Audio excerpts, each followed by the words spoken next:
আসসালামু আলাইকুম। সংবাদে আপনাদের সবাইকে স্বাগত জানাচ্ছি। আমি ফিরোজ তোহা। শুরুতেই সংবাদ শিরোনাম।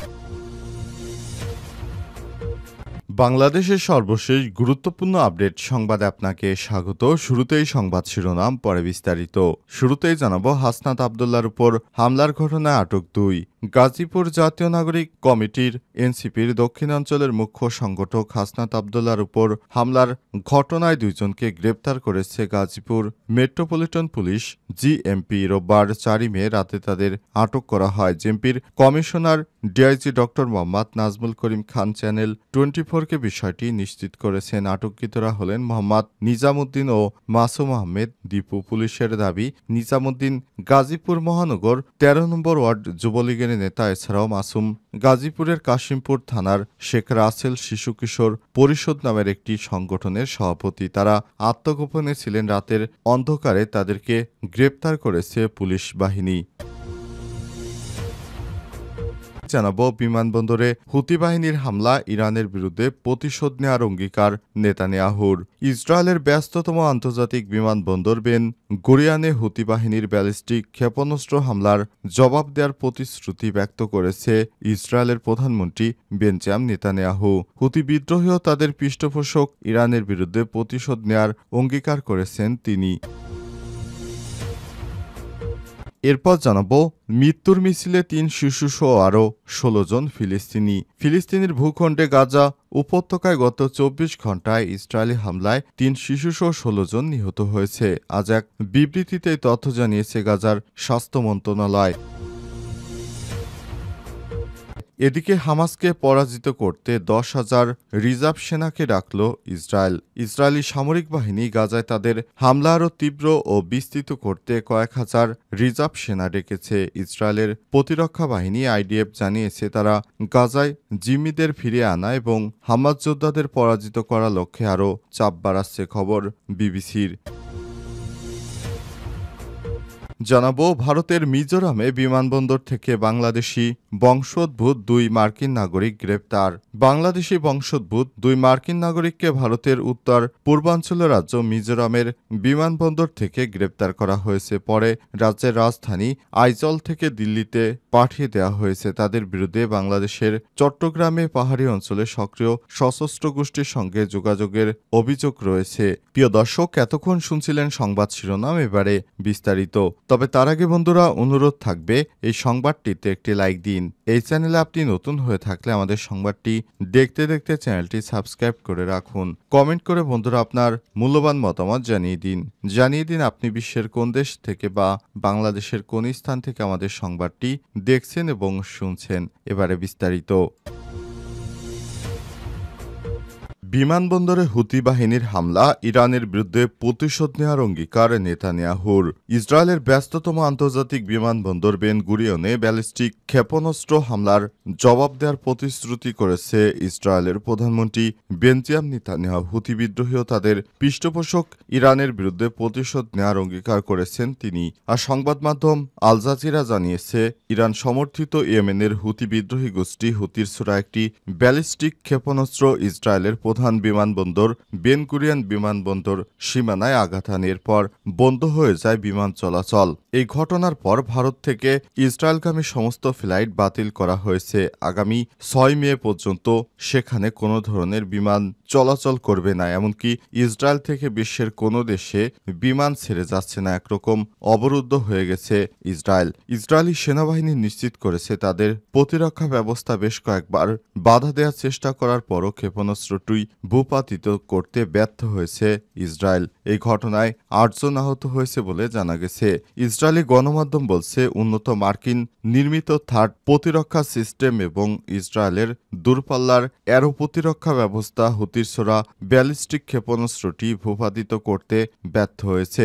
হামলার প্রতিক্রিয়ায় সামাজিক যোগাযোগ মাধ্যমে ইসরায়েলের প্রধানমন্ত্রী নেতানিয়াহু বলেছেন, অতীতেও ইরানের সমর্থনপুষ্ট বিদ্রোহীদের বিরুদ্ধে ব্যবস্থা নিয়েছে ইসরায়েল এবং ভবিষ্যতে উপযুক্ত ব্যবস্থা নেবে। কয়েক দফায় প্রতিশোধ নেওয়া হবে।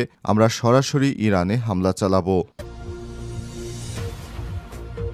মৃত্যুর মিছিলে ৩ শিশুসহ আরও ১৬ জন নিরীহ ফিলিস্তিনি ভূখণ্ডের গাজা উপত্যকায় গত ২৪ ঘণ্টায় ইসরায়েলি হামলায় ৩ শিশুসহ ১৬ জন নিহত হয়েছে।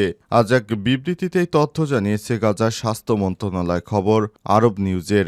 অঞ্চলটির বেসামরিক নিরাপত্তা মুখপাত্র মাহমুদ বাসাল জানিয়েছেন, উপত্যকার দক্ষিণে খান ইউনুস গভর্নরেটে রাতভর বিমান হামলায় ৬ জন নিহত হয়েছে। এর মধ্যে আল মাওয়াশির একটি অ্যাপার্টমেন্টে ৫ জন নিহতর খবর পাওয়া গেছে, যেখানে ২ বছর বয়সী ২ শিশুও ছিল। এ সময় তিনি আরও জানান, আল মাওয়াশির একটি তাঁবুতে এই হামলা চালানো হয়। এর মধ্যে আল মাওয়াশির একটি অ্যাপার্টমেন্টে ৫ জন নিহত হওয়ার খবর পাওয়া গেছে, যেখানে ২ বছর বয়সী ২ শিশু ছিল। এ সময় তিনি আরও জানান, আল মাওয়াশির একটি তাঁবুতে হামলায় নিহত হয়েছে আরও ১০ জনের মধ্যে একজন শিশু এবং ৭ জন নারী রয়েছে। এ বিষয়ে ইসরায়েলের সামরিক বাহিনীর সঙ্গে যোগাযোগ করে এএফপি, তবে তাৎক্ষণিকভাবে এর কোনো মন্তব্য করেনি।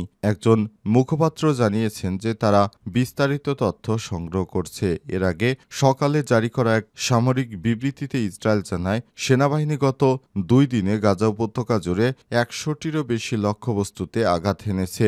এতে বলা হয়েছে, সৈন্যরা অস্ত্রের গুদাম খুঁজে পেয়েছে এবং দক্ষিণে হত্যা করছে। বেশ কয়েকজন সন্ত্রাসীকে ইসরায়েলের সেনাবাহিনী হত্যা করেছে।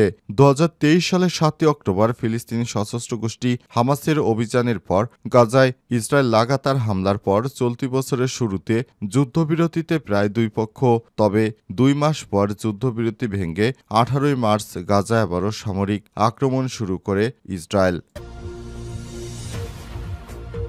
হামাসকে পরাজিত করতে ১০,০০০ রিজার্ভ সেনাকে ডাকল ইসরায়েলি সামরিক বাহিনী গাজায় তাদের হামলারও তীব্র বিস্তৃত করতে কয়েক হাজার রিজার্ভ সেনাকে ডেকেছে। ইসরায়েলের প্রতিরক্ষা বাহিনী আইডিএফ জানিয়েছে, তারা গাজায় জিম্মিদের ফিরে আনা এবং হামাস যোদ্ধাদের পরাজিত করার লক্ষ্যে আরও চাপ বাড়াচ্ছে। খবর বিবিসির। তবে যুদ্ধবিরতি ভেঙে পুনরায় শুরু হওয়া এই সামরিক অভিযান জিম্মিদের মুক্তি নিশ্চিত করতে ব্যর্থ হয়েছে এবং প্রধানমন্ত্রী বেনজামিন নেতানিয়াহুর লক্ষণীয় প্রশ্ন তুলেছেন সমালোচকরা। সামরিক বাহিনী জানিয়েছে, তারা নতুন এলাকায় অভিযান চালাবে এবং ভূপাতিত, ভূপরিস্থিতিত এবং ভূগর্ভস্থ সব অবকাঠামো হামাসের ধ্বংস করে ফেলবে। আর ৪ মে অনুষ্ঠিত বৈঠকে ইসরায়েলি নিরাপত্তা মন্ত্রিসভা সামরিক অভিযান সম্প্রসারণের অনুমোদন দেবে বলে আশা করা হচ্ছে। আন্তর্জাতিক যুদ্ধবিরতি এবং হামাসের হাতে আটক থাকা বাকি ৫৯ জন জিম্মি মুক্তির বিষয়ে নতুন সমঝোতায় পৌঁছানোর সম্ভব হয়নি, যাদের মতো ২৪ জন জীবিত রয়েছে বলে ধারণা করা হচ্ছে। গত ১৮ মার্চ হামাসের সঙ্গে ২ মাসের যুদ্ধবিরতি ভেঙে ইসরায়েল পুনরায় গাজায় অভিযান শুরু করার পর থেকে আর কোনো ইসরায়েলি জিম্মিকে মুক্ত করা হয়নি। এ সময় ইসরায়েল গাজার বিস্তৃত অঞ্চল দখল করে নিয়েছে, যার ফলে লাখে লাখে ফিলিস্তিনি আবারও বাস্তুচ্যুত হয়েছে। ইসরায়েল বলেছে, তাদের লক্ষ্য হচ্ছে হামাসের উপর চাপ প্রয়োগ করা, আর কৌশলের অংশ হিসেবে গত ২ মাসের বেশি সময় ধরে গাজায় মানবিক সহায়তা প্রবেশ বন্ধ করে রেখেছে ইসরায়েলের বাহিনী। ফলে নিরীহ ফিলিস্তিনির লাশের স্তূপ আরও ভারী হচ্ছে।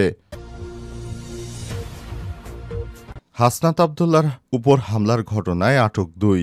গাজীপুর জাতীয় নাগরিক পার্টি এনসিপির দক্ষিণাঞ্চলের মুখ্য সংগঠক হাসনাত আবদুল্লাহর উপর হামলার ঘটনায় ২ জনকে গ্রেপ্তার করেছে গাজীপুর মেট্রোপলিটন পুলিশ জিএমপি। রোববার ৪ মে রাতে তাদের আটক করা হয়েছে। জিএমপির কমিশনার ডিআইজি ড. মোহাম্মদ নাজমুল করিম খান চ্যানেল 24-কে বিষয়টি নিশ্চিত করেছে। আটককৃতরা হলেন মোহাম্মদ নিজামুদ্দিন ও মাসুম আহমেদ দীপু। পুলিশের দাবি, নিজামুদ্দিন গাজীপুর ১৩ নম্বর ওয়ার্ডের যুবলীগের নেতা। এছাড়াও মাসুম কাশিমপুর থানা শেখ রাসেল শিশু কিশোর পরিষদ নামের একটি সংগঠনের সভাপতি। এর আগে রোববার সন্ধ্যায় গাজীপুর মহানগরের চান্দনা চৌরাস্তা এলাকায় ঢাকা ময়মনসিংহ মহাসড়কে হাসনাত আবদুল্লাহর গাড়িতে হামলার ঘটনা ঘটে। হামলার পর একদল দুর্বৃত্ত তার গাড়ির পিছনে দৌড়তে থাকে, জানিয়েছে প্রত্যক্ষদর্শীরা। তবে কী কারণে এবং কারাই হামলা চালিয়েছে তা এখনও নিশ্চিত করা যায়নি। সন্ধ্যার পর হামলার বিষয় নিয়ে এনসিপির একাধিক নেতা সামাজিক যোগাযোগ মাধ্যম ফেসবুকে পোস্ট করেছেন। এর মাধ্যমে সাহায্য চেয়ে জাতীয় নাগরিক পার্টি এনসিপির উত্তরাঞ্চলের মুখ্য সংগঠক সার্জিস আলম এক ফেসবুক পোস্টে লিখেছেন, হাসনাতের গাড়িতে 10 থেকে 12 জন সন্ত্রাসী গাজীপুর এলাকায় হামলা করেছে। গাড়ির কাঁচ ভেঙে গিয়েছে, হাত রক্তাক্ত হয়েছে। আশপাশে যারা আছেন হাসনাতকে প্রোটেক্ট করুন। অন্যদিকে হামলার ঘটনার পর হাসনাত আব্দুল্লাহকে ঢাকায় নেওয়া হয়েছে। এর মধ্যরাত 10টার দিকে হামলার প্রতিবাদে রাজধানীর বাংলা মোটর এনসিপি কার্যালয় সামনে থেকে শত শত নেতাকর্মী মিছিল নিয়ে বের হয়ে আসেন। সেই সঙ্গে 24 ঘন্টার মধ্যে হামলায় জড়িতদের আইনের আওতায় এনে শাস্তির দাবি জানিয়েছেন জাতীয় নাগরিক পার্টি এনসিপির নেতাকর্মীরা। উল্লেখ্য, এনসিপির সবথেকে জনপ্রিয় নেতা হচ্ছেন হাসনাত আব্দুল্লাহ। তার উপর হামলার ঘটনায় সাথে সাথেই প্রতিক্রিয়া জানিয়েছে এনসিপির নেতাকর্মীরা।